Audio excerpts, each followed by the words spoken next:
Hello friends, स्वागत है आपका फिर से आप सभी का हमारे यूट्यूब चैनल में। और दोस्तों, जैसा कि आप सभी को पता है कि एसएससी स्टेनो का जो पेपर होने वाला था, ठीक है, 24 से लेकर 30 तक था, है ना।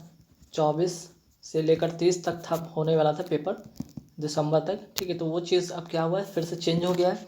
अब आपका जो पेपर होगा 22 से लेकर 24 दिसंबर के बीच में होने वाला है। अब आपके सामने काफ़ी समय कम बचता है, ठीक है। बस 20 से 22 दिन का इस जो समय आप सभी के पास बचता है, तो वैसे में आप क्या करेंगे।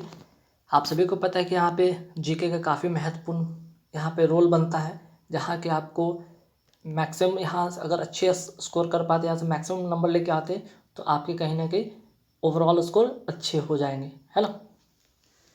तो देखिए, यहाँ पे बात होगा जो कि 50 क्वेश्चन की बात होगा। और ये 50 क्वेश्चन जो भी हैं, ये सभी जो प्रीवियस ईयर में पूछे गए क्वेश्चन है, काफ़ी महत्वपूर्ण है। इसके पहले काफ़ी सारा मैंने वीडियो 8 से 10 वीडियो ऑलरेडी मैंने डाल रखा है, उनको आप प्लेलिस्ट में जाकर देख सकते हैं, ठीक। तो आज फिर से यहाँ पे 50 क्वेश्चन का जो सीरीज़ था शुरू किया हूँ। तो देखिए, फर्स्ट क्वेश्चन यहाँ पे अगर हम बात करते हैं, तो फर्स्ट क्वेश्चन क्या है भाई, ज़रा ध्यान दीजिएगा। थल समीर और समुद्र समीर बनने का क्या कारण है। तो देखिए, थल समीर और समुद्र समीर कि जब भी बात होगा, अगर हम बात करें यहाँ पे, सबसे पहले समझिए कि चालन, विकिरण और संवहन है क्या। तो चालन जो होता है वो ध्यान रखिएगा, ये ठोस में होता है, ठीक है, ठोस में होता है। विकिरण की बात करें तो विकिरण क्या होता है, ये होता है उष्मा ऊर्जा जो होता है वो गर्म वस्तु से ठंडी की ओर संचरित होती है। उष्मा का क्या होता है, यहाँ पे संचरण होता है। और संवहन जो होता है आपका गैस एवं द्रव्य में होता है, ठीक है। तो इस हिसाब से जो आपका आंसर होगा वो होगा बी नंबर ऑप्शन होगा। थल समीर और समुद्र समीर बनने का जो कारण है वो है संवहन, ठीक। नेक्स्ट आते हैं, निम्नलिखित में से किसका सही मेल बाघ आरक्षित क्षेत्र परियोजना के साथ नहीं है, ठीक। तो देखिए, इसका जो करेक्ट आंसर होगा वो होगा सी नंबर आंसर होगा, ठीक है। जो बाघ, अगर बाघ यहाँ पे बात हो रहा है बाघ आरक्षित क्षेत्र परियोजना के साथ नहीं, तो वो है पेंच, ठीक। चलिए, अब आगे बात करते हैं। नेक्स्ट जो क्वेश्चन है, हड़प्पा की खोज, ठीक है, हड़प्पा सभ्यता की खोज किस वर्ष हुई थी। काफ़ी बार एग्जाम में पूछा भी गया है और इस बार शायद संभावना है पूछा जाए। तो इसका जो करेक्ट आंसर होगा 1922 में, है ना। चलिए, नेक्स्ट क्वेश्चन पे आते हैं। भारत की संविधान सभा गठित करने का आधार क्या था।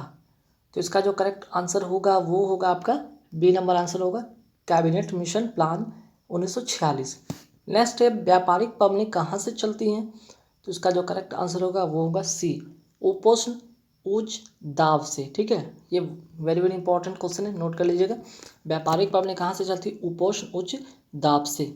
नेक्स्ट, जवाहर सुरंग किस राज्य में स्थित है। तो इसका जो करेक्ट आंसर होगा वो होगा बी, जम्मू कश्मीर में, ठीक। चलिए, आगे बढ़ते हैं सवाल पे। मोहम्मद बिन तुगलक निपुण था किस चीज़ में, वो निपुण था। तो इसका जो करेक्ट आंसर होगा वो होगा सुलेखन में, ठीक है। 54 का होगा सी। नेक्स्ट है, माध्यम के तापमान में वृद्धि के साथ प्रकाश की गति क्या होती है। कहने का मतलब, अगर तापमान में वृद्धि होगा तो प्रकाश की गति में क्या परिवर्तन होगा। तो इसका होगा सी, इसमें कोई परिवर्तन नहीं होगा। तापमान कितना भी बढ़े कितना भी घटे, लेकिन प्रकाश की जो गति होगी वो वैसे की वैसी बनी रहती है, ठीक है। ये very very important question science के अकॉर्डिंग। नेक्स्ट, शीतकाल में कपड़े हमें गर्म रखते हैं क्योंकि शरीर की उष्मा को बाहर जाने से रोकते हैं। नेक्स्ट क्वेश्चन है, भारत में नोट जारी करने की कौन सी प्रणाली अपनाई जाती है। तो इसका जो करेक्ट आंसर होगा वो होगा न्यूनतम आरक्षण प्रणाली। नेक्स्ट क्वेश्चन है, मुद्रास्फीति किस कारण से होती है। तो इसका जो करेक्ट आंसर होगा वो होगा डी, मुद्राप्रति में वृद्धि से, ठीक। चलिए, नेक्स्ट क्वेश्चन पे आते हैं। कोई फर्म 1000 रुपये मूल्य के नए शेयर सीधे व्यक्तियों को बेचती है, इसका क्या प्रभाव होगा। तो इसका जो करेक्ट आंसर होगा वो होगा सकल राष्ट्रीय उत्पाद पर कोई प्रभाव नहीं पड़ेगा, ठीक है। चलिए, नेक्स्ट है, रेफ्रिजरेटर में शीतन किस प्रकार होता है। तो इसका करेक्ट जो आंसर होगा वो होगा सी, वाष्पशील द्रव्य के वाष्पन के द्वारा। ये भी बहुत बार एग्जाम में पूछा गया। नेक्स्ट क्वेश्चन पे आते हैं। हम लघु तरंग के प्रसारणों को दीर्घ तरंग के प्रसारणों की अपेक्षा अधिक अच्छी तरह क्यों सुनते सकते हैं, है ना। तो इसका जो करेक्ट आंसर होगा वो होगा डी, लघु तरंगे लंबी दूरियों के लिए हैं और दीर्घ तरंगे छोटी दूरियों के लिए आरक्षित हैं, है ना। क्योंकि यहाँ पे देख रहे हैं कि लघु बोलने से लग रहा है कि छोटा होगा, लेकिन इसका जस्ट अपोजिट है लंबी।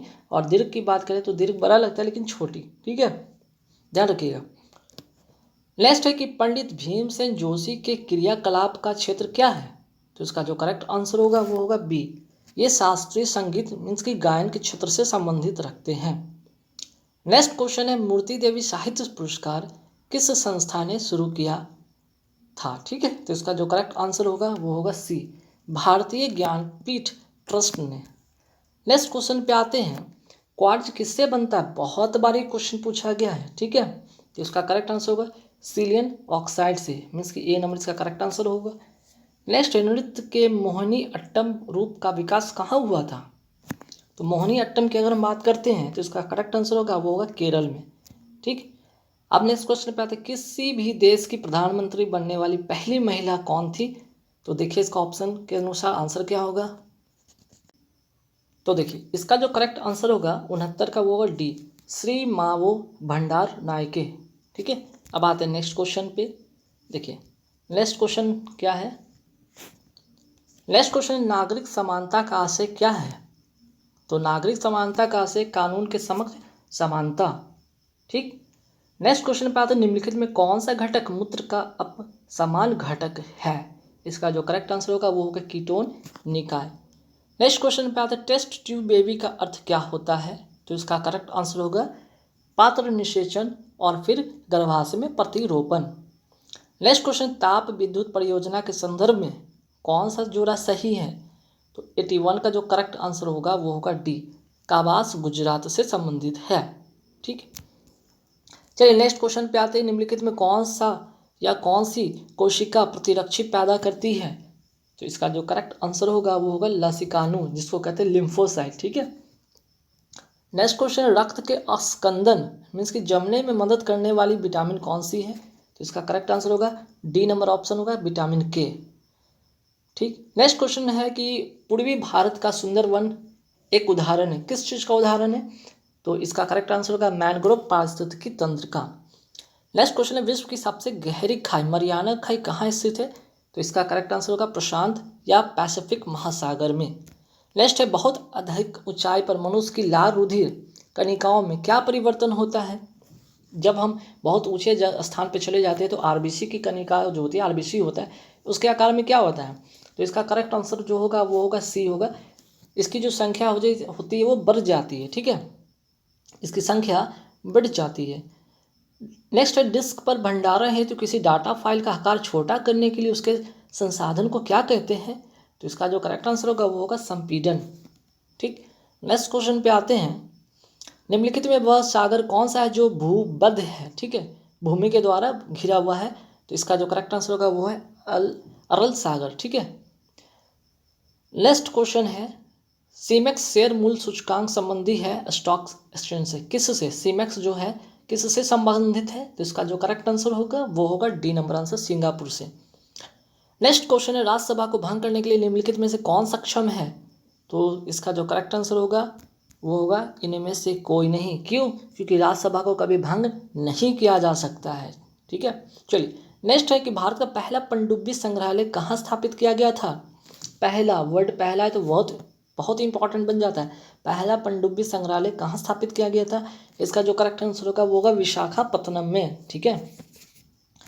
नेक्स्ट क्वेश्चन है कि कौन से दो देश एक अंतर्जलीय सुरंग द्वारा जुड़े हुए हैं, इसका जो करेक्ट आंसर होगा वो होगा फ्रांस एंड इंग्लैंड, ठीक है, France and England. Next question है, निम्नलिखित में कौन सी संस्था संयुक्त राष्ट्र संगठन के लिए संबंधित नहीं है, ठीक है नहीं है, इसका जो करेक्ट आंसर होगा वो होगा डी आसियान, ठीक है। बाकी WHO की बात करें, AFO की बात करें, ILO की बात करें, ये सभी संयुक्त राष्ट्र संगठन से संबंधित हैं। निम्नलिखित बांधों और उन राज्यों के मेल मिलाएं जिसमें वे स्थित हैं, तो सबसे पहले आते हैं हीराकुंड, अगर बात करते हैं तो ये कहाँ है, या मेट्टूर की बात करें तो कहाँ है, महानदी की बात करें तो कहाँ है, और अलमट्टी की बात करें तो कहाँ है, ठीक है, इसका करेक्ट आंसर होगा बी, ठीक है, मीन्स ए का 2, ठीक, ए का जो होगा आपका 87 का होगा यहाँ पे, बी नंबर ऑप्शन होगा, ए का क्या हो जाएगा दूसरा मीन्स कि हीराकुंड बांध कहाँ पे आपका उड़ीसा में है, ठीक है, उड़ीसा हो गया। मेट्टूर बांध की बात करें तो तमिलनाडु हो गया। महानदी की बात करें तो महानदी का हो जाएगा आपका छत्तीसगढ़। और अलमट्टी की बात करें तो ये हो जाएगा कर्नाटक, बेंगलोर, ठीक है। बहुत इंपॉर्टेंट क्वेश्चन है। चलिए नेक्स्ट क्वेश्चन पे आते हैं। नेक्स्ट क्वेश्चन इधर आते हैं हम लोग। नेक्स्ट क्वेश्चन क्या है, सीमेंट की खोज किसने की थी, ठीक है, सीमेंट की खोज किसने किया था। तो इसका जो करेक्ट आंसर होगा वो होगा सी नंबर आंसर होगा जोसेफ अस्पदीन, ठीक है। नेक्स्ट क्वेश्चन है, भारत के संविधान की प्रस्तावना में निम्नलिखित में से वह शब्द कौन सा है जिसका समावेशन संविधान 42वां संशोधन अधिनियम 1976 के माध्यम से नहीं किया गया था। तो इसका करेक्ट आंसर होगा वो होगा सी गरिमा। बाकी समाजवादी धर्मनिरपेक्ष अखंडता इसमें जोड़ा गया था, ठीक है। अब निम्नलिखित में से कौन सा युद्ध जो संबंध है उसका नृत्य है जो, अच्छा निम्नलिखित में से युद्ध संबंधी नृत्य कौन सा है। तो जो नृत्य है जो युद्ध से संबंधित है उसको वो नृत्य कौन सा है इसमें, इसका करेक्ट आंसर होगा वो होगा मयूरभंज छाओ, ठीक है, सी नंबर इसका करेक्ट आंसर होगा। नेक्स्ट निम्नलिखित में से यहाँ पे समुद्र के पानी से कौन सी धातु निकाली जा सकती है। तो करेक्ट आंसर होगा वो होगा मैग्नीशियम, वेरी वेरी इंपॉर्टेंट है मैग्नीशियम। चलिए नेक्स्ट क्वेश्चन है, निम्नलिखित में से उस स्थिति में कौन सी बात सही नहीं जब अर्थव्यवस्था में बाजार दर ऊंची हो जाती है।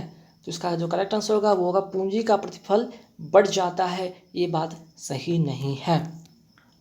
नेक्स्ट निम्नलिखित में से भारत का वह स्थल स्मारक कौन सा है जो यूनेस्को की विश्व सांस्कृतिक धरोहर की सूची में शामिल नहीं है। तो इसका जो करेक्ट आंसर हो जाएगा वो होगा तिरुपति या तिरुमाला मंदिर की बात कर रहे हैं, ठीक है। बाकी अगर आगरा फोर्ट की बात करें, दिल्ली में हुमायूं का मकबरा की बात करें, केवड़ा देव नेशनल पार्क की बात करें, ये सभी यूनेस्को की विश्व सांस्कृतिक धरोहर की सूची में शामिल है। चलिए अब आगे बढ़ते हैं। नेक्स्ट क्या है, निम्नलिखित में वह व्यक्ति कौन है जिसने अपनी खोज पर नोबेल पुरस्कार प्राप्त किया था कि मानव शरीर की कोशिकाओं में भीतर और बाहर नमक और पानी का संबंध किस प्रकार होता है, ठीक है। तो इसका करेक्ट आंसर होना है वो है ए रॉड्रिक मैकिनन, ठीक है। चलिए नेक्स्ट क्वेश्चन पे आते हैं, निम्नलिखित में वह क्षेत्र कौन सा है जिसकी सीमा अरुणाचल प्रदेश से नहीं लगती है। तो इसका जो करेक्ट आंसर होगा 95 का होगा डी मणिपुर, ठीक है। चलिए नेक्स्ट क्वेश्चन में आते हैं, पुराणों का अध्ययन करने वाला प्रथम मुसलमान कौन था। बहुत अच्छा क्वेश्चन, इसका जो करेक्ट आंसर होगा वो होगा अल बरूनी। अब आइए और क्वेश्चन पे बढ़ते हैं। क्रिकेट में बल्लेबाज जो बल्ले की अधिकतम अनुमत जो लंबाई होती है वो कितनी होती है। बहुत ही इंपॉर्टेंट क्वेश्चन है, वो होगा 38 इंच, ठीक है, वेरी वेरी इंपॉर्टेंट, कई बार एग्जाम में पूछा गया है। नेक्स्ट निम्नलिखित में वह नदी कौन सी है जिसका उद्गम क्षेत्र भारतीय क्षेत्र में नहीं है। वो इसका जो करेक्ट आंसर होगा ब्रह्मपुत्र, ठीक है। चलिए अब 99 का आते हैं, देखते हैं क्या है, कालक्रम अनुसार व्यवस्थित करना है इसमें, ठीक है। तो इसका जो करेक्ट आंसर होगा वो होगा ए, मतलब पहले कौन आया था भाई, भारत में गुप्त राजवंश का उदय हुआ, फिर उसके बाद अगर हम बात करते हैं रोमन कोलोसियस का पूरा होना, फिर उसके बाद बात करते हैं यहाँ पे भारत में गुप्त वंश का उदय होना, फिर उसके बाद मोहम्मद पैगंबर का जन्म, फिर पीटर महारूस का जार बनना, ठीक है। चलिए और लास्ट देख लेते हैं, निम्नलिखित में वह मोबाइल टेलीफोन नेटवर्क कौन सा है जो GSM टेक्नोलॉजी पर आधारित नहीं है। तो इसका करेक्ट आंसर हो जाएगा रिलायंस इन्फोकॉम। खैर ये तो बहुत ही पुराना क्वेश्चन, अब ये तो क्वेश्चन आते भी नहीं है, ठीक है, ये क्वेश्चन का इंपॉर्टेंट बनता भी नहीं है, ठीक, क्योंकि अब तो जियो का ज़माना है, ठीक है। तो चलिए खैर ये तो रही इधर उधर की बात है, लेकिन जो भी इंपॉर्टेंट क्वेश्चन था, जो अभी जितने 50 जो महत्वपूर्ण आप लोगों को क्वेश्चन मैंने बताया है, ये बहुत ही इंपॉर्टेंट है गाइज, आप इन्हें जरूर रट लें, बाद में आपको पछताना पड़ सकता है अगर अच्छे मार्क्स ला लें। तो गाइज बस इस वीडियो में था ही, फिर एक नया वीडियो लेकर आऊँगा एक नए सेट के साथ, तब तक के धन्यवाद।